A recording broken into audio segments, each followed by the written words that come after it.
നടത്തി എൻജിടിയുടെ ഉത്തരപ്രകാരം ഇല്ലേ? പെരിയാർ മൊത്തം ഒരു റിപ്പോർട്ട് ഉണ്ടാക്കി. ആ റിപ്പോർട്ട് സാർ പഠിച്ചിട്ടുണ്ടാ? പല പ്രാവശ്യം സാറിന്റെ അടുത്ത് ഈ ഓഫീസുകളൊക്കെ പറയാൻ പറ്റും, അന്ന് പഠിച്ചിട്ടുണ്ട്. 200-250 പേജ് ഉണ്ട്. എല്ലാ കമ്പനികളിലും വയലേഷൻ ഉണ്ട്. പൊതുമേഖലാ സ്ഥാപനങ്ങളിലും സ്വകാര്യ സ്ഥാപനങ്ങളിലും എല്ലാം വയലേഷൻ ഉണ്ട്. പുഴയിലേക്ക് മാലിന്യം ഒഴുകണം എന്ന് പറഞ്ഞിട്ടുണ്ട്. നിങ്ങൾ എന്ത് നടപടി ഇത്ര നാളായിട്ട് എടുത്തിട്ടുണ്ട്? മലയാ റബ്ബർ ഒഴുക്കണം എന്ന് പറഞ്ഞിട്ടുണ്ട്. TMSന്റെ കാര്യം പറഞ്ഞിട്ടുണ്ട്.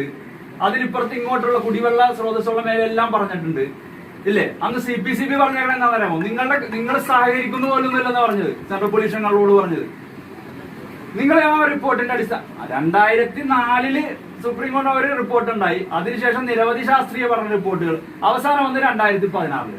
നിങ്ങൾ എന്ത് നടപടി എടുത്തേക്കുന്നത്? ഇത്രയും സ്ഥാപനങ്ങൾക്കെതിരെ നിങ്ങൾ എന്ത് നടപടി എടുത്തേക്കുന്നത്? അല്ലെങ്കിൽ അത് ശരിയാക്കാൻ വേണ്ടിയിട്ട് നിങ്ങൾ എന്ത് നിർദ്ദേശങ്ങളാണ് കൊടുത്തേക്കണം? ഹസാഡസ്